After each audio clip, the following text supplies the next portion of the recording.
I don't think it's trying to scare me. That's the first thing I realized. And the part I keep coming back to. If it were, it's doing a poor job. Nothing about my life at the time suggested I was looking for anything unusual. I wasn't grieving. I wasn't spiraling. There was no dramatic before and after moment I could point to later and say, that's when things started to slip. I was just awake later than usual. The way people are when work stretches too far into the evening and the day never clearly ends. I live alone, in a small apartment in a quiet part of the city. Second floor, 1 bedroom, thin walls, but nothing I would call noisy. I work remotely, mostly late hours, mostly by myself. My schedule is flexible in theory and uneven in practice. Some nights I close my laptop before sunset. Other nights I don't notice the time until it's well past midnight. Sleep was never something I worried about. I've always been inconsistent with it. Too much screen time, coffee till late in the day, telling myself I'll go to bed after one more task. Normal things. If someone had asked me whether I had insomnia, I would have said no without thinking about it. That's why the first night only matters in hindsight. I was sitting on the couch with my laptop open, answering a message that didn't require an immediate reply. The apartment was quiet in the way it usually is at night. The refrigerator hummed. A car passed outside now and then. Somewhere in the building, a door closed softly. And then, for a brief moment, the room stopped feeling layered. Not silent. Nothing stopped making noise. The refrigerator didn't cut out. Traffic didn't disappear. But the sounds lost their distance. They felt closer together. Like someone had taken the depth out of the space and pressed everything onto the same surface. At the same time, my thoughts stalled. I don't mean I stopped thinking. I mean I noticed a sentence in my head fail to finish. It wasn't dramatic. No panic. No jolt. Just a clean interruption. Like a file that doesn't load all the way. Before I could decide whether that was strange, the moment passed. Everything returned to normal so smoothly that if I hadn't been awake, I doubt I would have registered it at all. I finished typing the message. I closed my laptop. I didn't check the time. I didn't make a note of anything. I went to bed later and slept without issue. The next night, it happened again. This time I was in the kitchen, rinsing a mug I'd used for tea. The water was running. The overhead light was on. I remember thinking about whether I should load the dishwasher or leave it for the morning.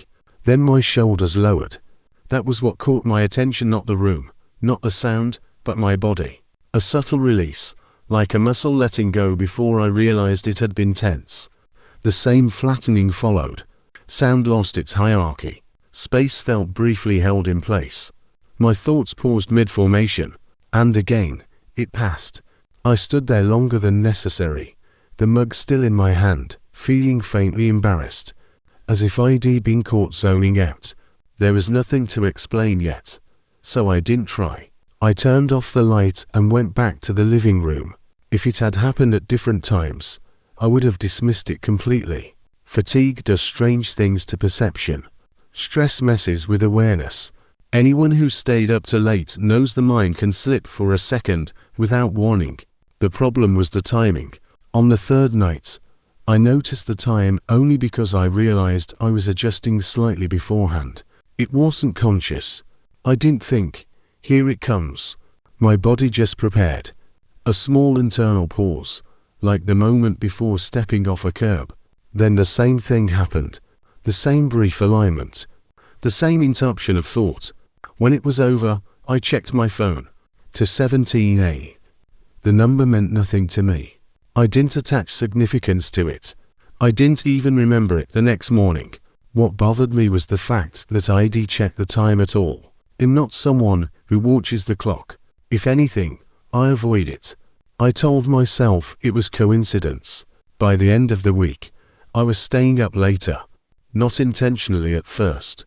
It happened the way habits do, bedtime sliding back a little each night. I'd tell myself I wasn't tired. I'd open another tab.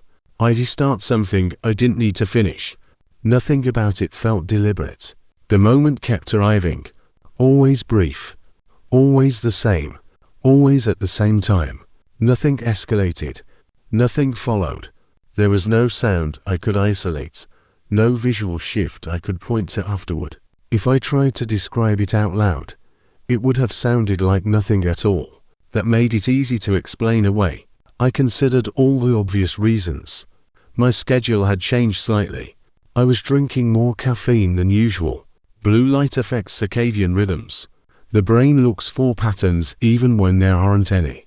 Those explanations didn't feel defensive. They felt reasonable, comforting, even. Still, I noticed my body reacting first. Every time. A slowing. A readiness I couldn't trace to intention. My breathing would shift slightly, then smooth out. My posture would adjust without me deciding to move. Only after that would my mind catch up and register that the room felt different for a moment. I began staying up deliberately sometime in the second week. I wouldn't have admitted that to myself then. I would have said I was busy, or restless, or just not tired yet. But the truth is, I was curious in a quiet, practical way. I wanted to see if it would happen again. It did. I tried to engage with it directly once. I turned everything off, no screens, no music, and sat in the dark living room, waiting. I told myself that if this was a perceptual trick, removing distractions would make it clearer. Nothing happened. The moment didn't arrive while I was watching for it. That felt like confirmation of my rational explanations. Selective awareness. The brain filters constantly, only highlighting changes when you're not already focused on them. I went to bed feeling mildly satisfied. The next night, it happened while I was brushing my teeth. Distracted. Half thinking about a meeting the next day. The same flattening. The same pause. I checked the time immediately afterward. To 17 a.m. At that point, repetition was undeniable. Meaning was not. What stood out was how neutral the experience felt.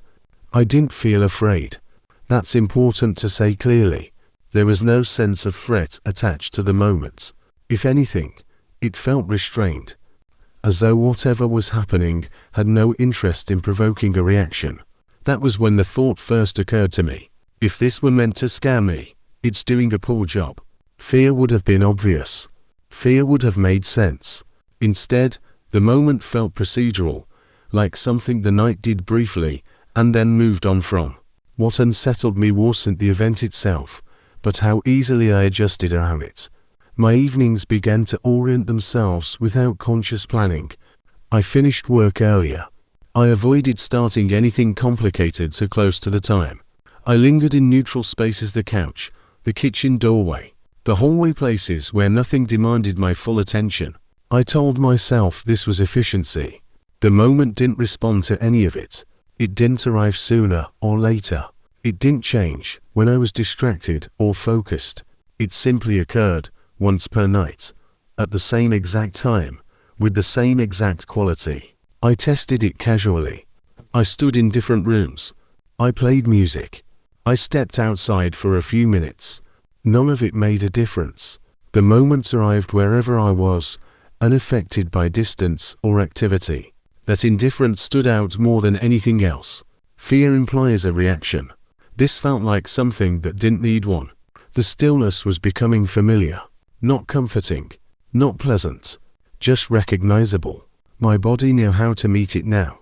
There was no hesitation. When the flattening began, everything in me settled, as if stillness was simply the most efficient option. That recognition bothered me more than fear would have. I didn't tell anyone. There was no version of this that sounded reasonable when framed as a concern.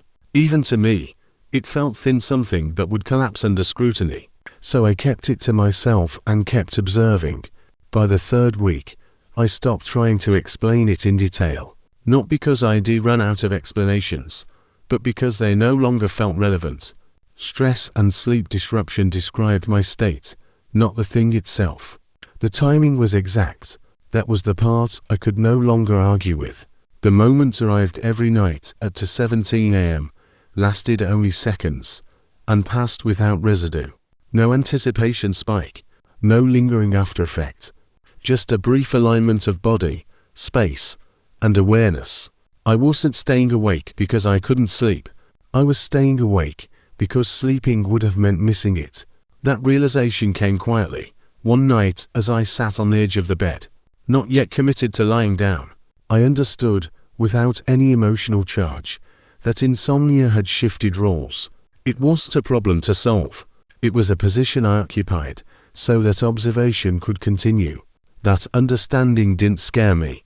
It felt practical. Later, lying in the dark, I realized I was no longer asking whether the moment was real.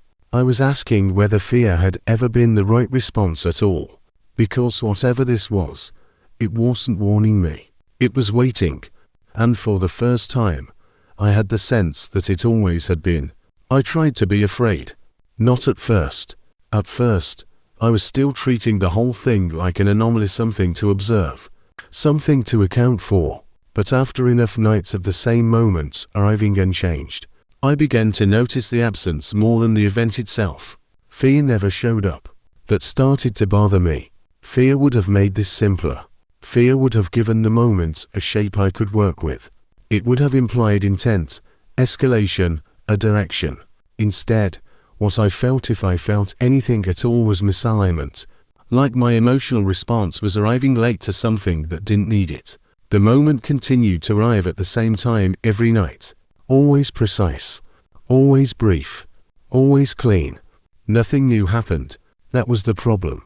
I decided to test myself, not the moment. I'd already learned it didn't respond to interference. I tested my reaction instead. I wanted to see whether fear was being avoided, or simply unnecessary. The first thing I tried was darkness. I turned off every light in the apartment well before the usual time. No lamps. No hallway glow. No screen illumination. I sat on the couch and let my eyes adjust, the room dissolving into outlines and negative space. I waited for unease to rise. It didn't. The moment arrived exactly as it always did. The same flattening. The same pause. Darkness didn't intensify it. It didn't soften it either. The absence of light was irrelevant. If anything, the stillness felt easier to meet in the dark, as though visibility had never been a required condition. Next, I tried isolation. I stayed in the apartment for an entire weekend, without leaving. No messages. No calls. No background noise beyond what the building produced on its own. I wanted to see whether extended solitude would sharpen the edges, make the moment feel more intrusive. It didn't. The night arrived. The time arrived. The alignment occurred. Solitude didn't register. I tried silence. No music. No ambient noise. No running water. I turned off the refrigerator for a few minutes, sat perfectly still, and listened to the building breathe around me, the distant pipes, the faint electrical hum in the walls. The moment arrived and flattened what little sound there was. Silence didn't deepen it. It didn't clarify it. The moment didn't need quiet to function. That was when I realized I was doing this backwards.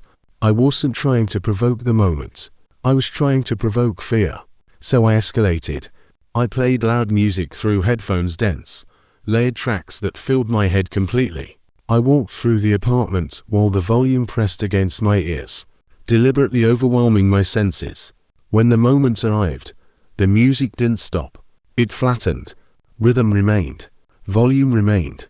But depth vanished. The sound lost dimension, becoming something closer to organized vibration than music with space. I took the headphones off immediately afterward and stood there, breathing harder than necessary. Fear still hadn't arrived. I exercised through it once. Push-ups, then squats. Deliberate strain meant to anchor me in effort. My muscles burned. My breathing quickened.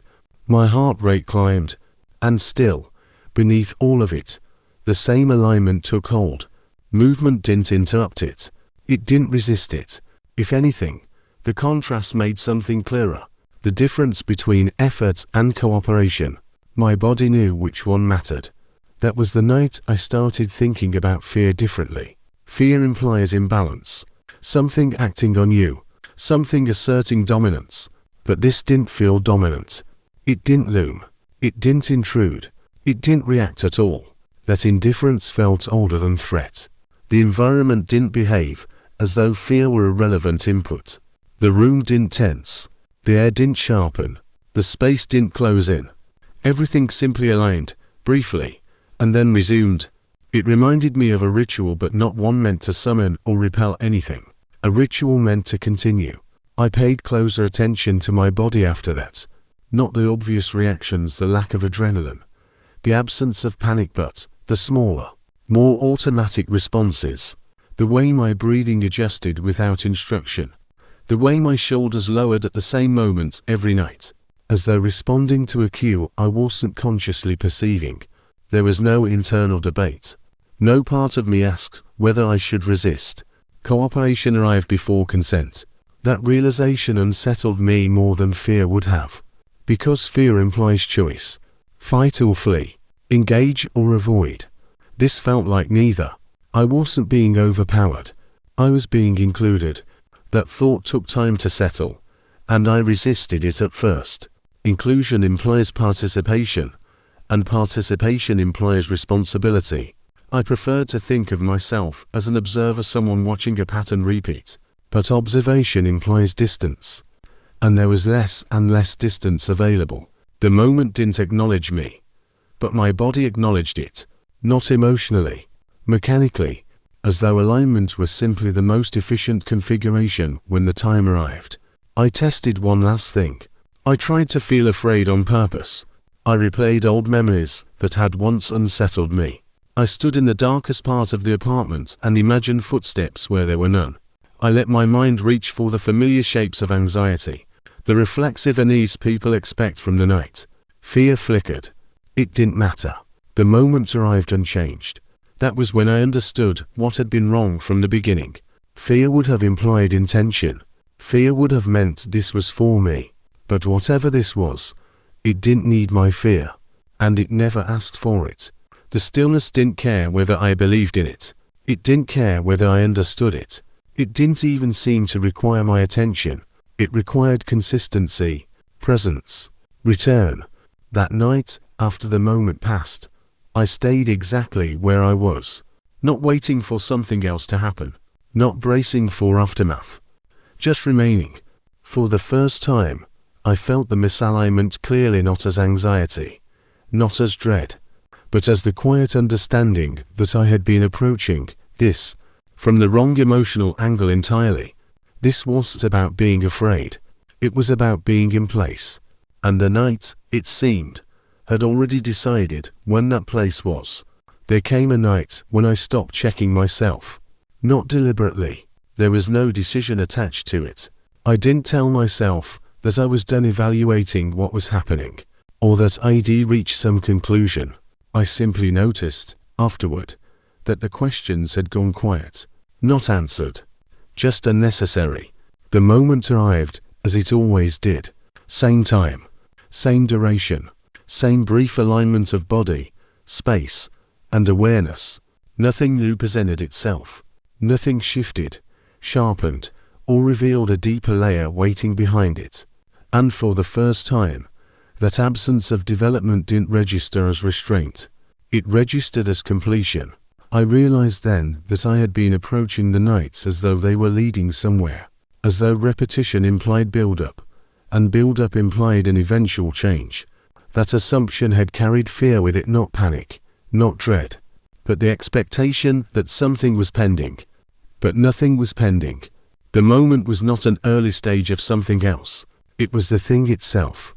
Once that settled, fear lost its last foothold. Fear requires trajectory.